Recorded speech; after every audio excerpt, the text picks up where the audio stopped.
2, 1. Hello sa lahat. I'm Chrissy Tolentino. Sa mga hindi nakakakilala, I'm here to report the Palawan update for the year 2020. So yung community immersion muna yung unahin ko.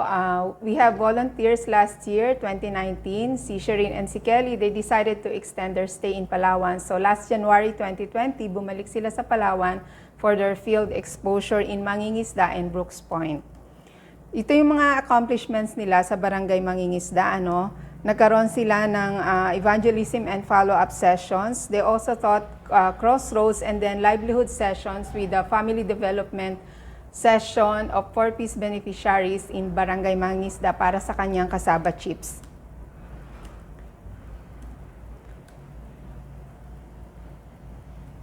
So sa crossroads, nagturo sila sa Barangay Mangingisda from January to February. So kung mapapansin nyo, wala pa ito kasing lockdown and kaya wala pa silang social distancing and face mask na katulad ng meron tayo ngayon.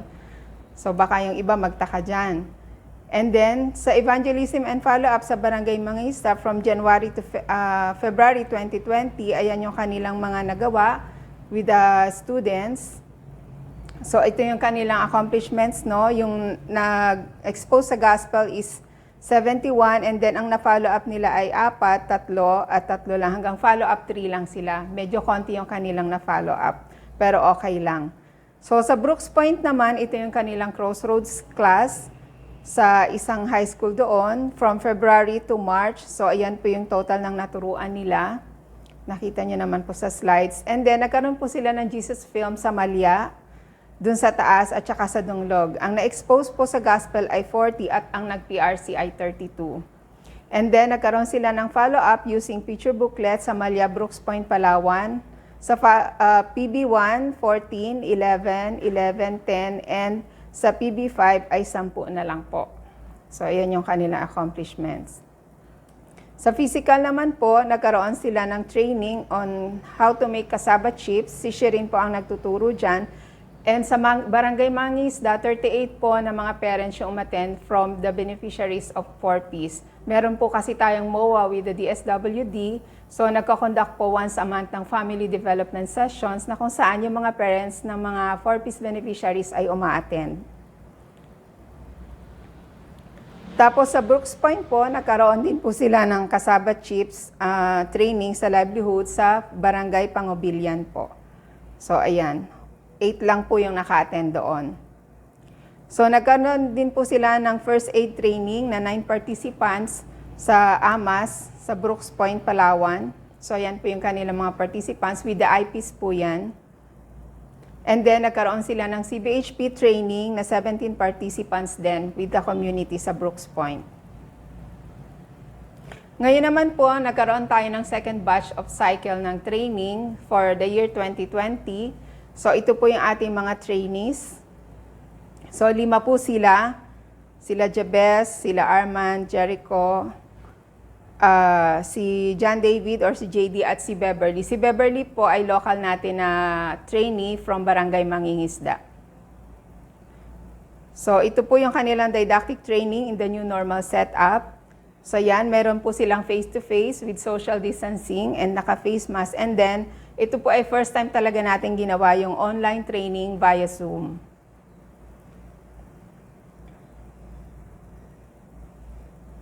Nagkaroon din po sila ng orientation on ARP.Center project and short lecture about TB with Juliana Tiad or si Ate Gigi. Siya po yung ating barangay microscopist na na-train from Mangingisda. Sa community naman po, sa immersion nila, nagpunta po sila ng Brooks Point. So ito po yung overview ng kanilang ginawa doon. May spiritual component. Nagkaroon po ng retreat, evangelism, and follow-up. Sa physical naman, community leadership workshop, first aid training, at binisit po nila yung MMWSA. Yung MMWSA, ito po yung ating Water System Association na na-establish po sa Barangay Amas 15 years ago. So funded po siya before ng Geneva Global. And then nagkaroon po sila ng solid waste management. So sa spiritual component po, ito yung mga na-accomplish po nila. Sa first day po nila sa Brooks Point ng Monday, nagkaroon po sila ng retreat together with the cornerstone core members at saka yung mga dinidisciples po nila. So ayan po, nagkaroon ng 20 participants. And then sa evangelism and follow-up naman po sa Barangay Mainit at saka sa iba pang areas, ito po yung mga accomplishments nila. So yan po yung total na expose sa gospel. Kasi po dun sa Brooks Point with Ate Bien, nagkakaroon po sila ng mga tinatawag na hayo or community visits na kung saan they do evangelism and follow-up. So ayan po yung mga areas na pinuntahan nila. So sa discipleship din po, ito po yung nagkaroon po sila ng mga committed trainees na magdi-disciple po sa mga lalaki, sa mga guys. Sa physical naman po, ito po yung kanilang accomplishments. So sa solid waste management, ito po yung na-accomplish nila.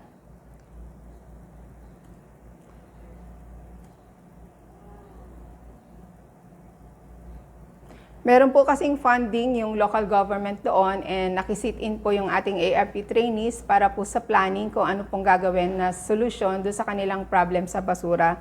Noong nagkaroon po kasi sila ng training on problem tree analysis or diagnosis sa community, lumabas po na top 1 na problem po nila is yung sa basura. Kaya po nagkaroon sila ng another cycle of training or planning kung ano po yung gagawin. So yan po yung naging resolution po nila.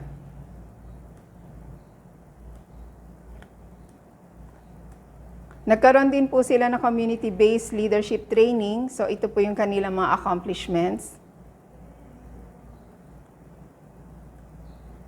And then, nag-conduct din po ng first aid training for health workers at saka yung tribal health workers as requested by NORLI. So dalawang barangay nutrition scholar po yun at saka yung sa isang association doon ng mga IPs, yung ISPAB, 7 BHWs and tribal health workers po.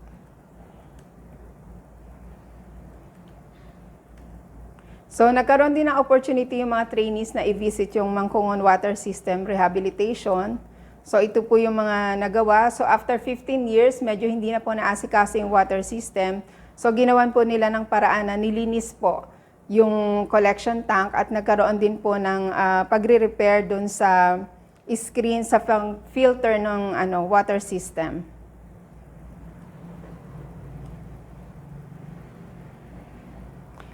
So, yun po yung sa field exposure ng ating mga trainees. Ito naman po yung sa ating existing DOTS centers since 2004.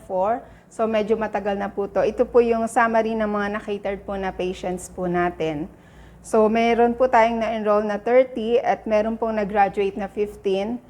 And then may ongoing po na treatment na 11, pero may nag-default po na 5. Siguro po yung isang reason din dito is due to pandemic kasi we have patients from outside of Puerto Princesa sa mga munisipyo, pero since nag-lockdown, wala silang opportunity na kumuha ng med, so nag-default po yung iba. So yun lang po yung accomplishments natin for the year 2020 and we praise God po for what He has done even in the midst of pandemic. Nagkaroon pa rin na opportunity to share Christ and to disciple people, and to do livelihood training sa community. So, God bless po sa ating lahat. To God be the glory.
Hello everyone, I'm Dimple from Tuguegarao City.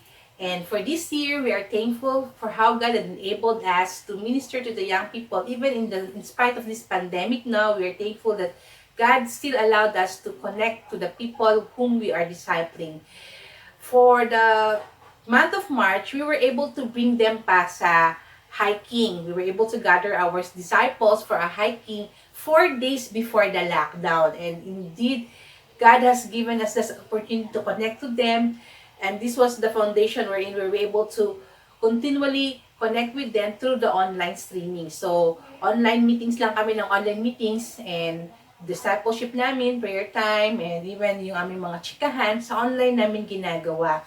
Last August, we were able to have our webinar on how to get better grades, wherein we were able to connect to 20 students, kasama na yung mga high school. One of the greatest challenges namin ngayon dito sa Tuguegarao ay yung connection ng internet, kasi most of our students already went home sa kanilang mga towns kung saan mahina o kaya kung minsan walang signal. Kaya hirap kami sa pagko-connect sa kanila. But in spite of this, now we were still able to have our church training with the young people ng Sablang Methodist Church, wherein we were able to expose the 12 youth leaders ng church na yon, and then we were able to train them on how to use the follow-up materials that we had. The flood that took place last November gave us the opportunity to connect to the people here in Tuguegarao and beyond.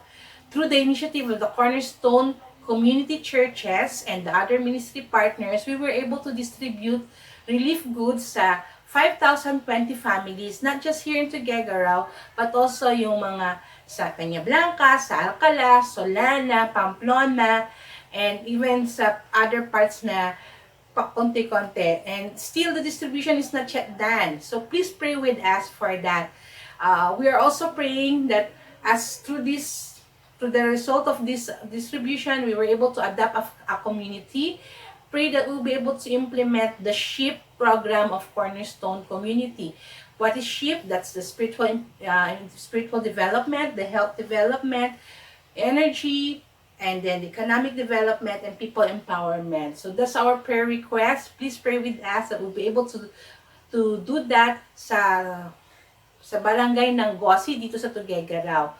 And also, an ongoing project na pinupropose ngayon ng isang disciple ko to do a development then, community development sa kanilang barangay na affected ng flood sa Bagao. Thank you so much for how you have been praying for us dito sa Tuguegarao. Merry Christmas everyone! God bless!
na kayo? Magandang gabi. Ayan, ano? So, Merry Christmas sa inyong lahat. Alam nyo, kahit na napakaraming nangyari sa atin this pandemic, nagpapasalamat kami sa Panginoon dahil, alam nyo, nagpatuloy kami, lalo na sa church, at patuloy ang mga purihin ng Diyos dahil patuloy ang Bible study namin. Ginagawa namin ito tuwing service. Actually, hindi kami huminto dahil mahirap ang mga signal dito. Karamihan gusto pa rin yung face-to-face. So, sumusunod kami sa mga social distancing, yung protocol natin. Hindi naman yun na-violate. At natutuwa ako dahil marami talaga ang nais na makarinig ng salita ng Diyos. At syempre, sa hospital naman, ay nabahagi na natin ang lahat ng frontliners. At natutuwa din ako dahil alam nyo na today, 80 days na iniingatan at pinoproteksyonan tayo ng Panginoon. Napakabuti niya na walang nagkakasakit at nagpapatuloy sa ministry ng Panginoon. At nagpapatuloy din ang mga outreaches namin. Siyempre, alam niyo na yun kung saan-saan. So, sila din ay nagpapatuloy dahil sabi nga natin, hindi ganon ang mga signal dito at may time pa na binagyo, may time pa na nawawala ang signal, and yet we praise God sa kabutihan ng Diyos na lumalago ang mga churches namin and even the outreaches. So, nagpapasalamat din kami sa mga panalangin nyo, lalo na sa mga nakaraang pandemya na marami ang bago ngayon talaga na sumasama at nagpapatuloy at ang mga dinidisciple ng mga members namin nakakatuwa dahil lumalago din sila. So ngayon patuloy nyo kaming ipanalangin. Ang pinapanalangin namin ay yung extension ng aming church dahil need namin na talaga iyon. Siyempre mag-construction and even yung mga outreaches namin na nakabili na rin ng mga kanya-kanyang mga lote at ang dalangin namin ay yung construction ay mag-provide ang Panginoon. Napakabuti ng Panginoon sa ginagawa dito niya sa Baler Aurora. At nagpapasalamat din ako sa lahat ng ating mga kapatid dito, ng mga kasama natin sa church, mga members, at saka sa hospital. Nagpapasalamat ako sa mga frontliners na talagang patuloy ang pagbibigay nila ng serbisyo, patuloy ang sa salita at pag-iibanghelyo, lalo na sa mga pasyente. At nagpapasalamat din ako sa mga kapatiran natin dito, lalo na sa mga outreaches, na nagpatuloy din sila. So, maraming salamat at purihin ng Diyos. At ang lahat ng kapurihan ay pinagkakaloob namin sa pangalan ni Jesus.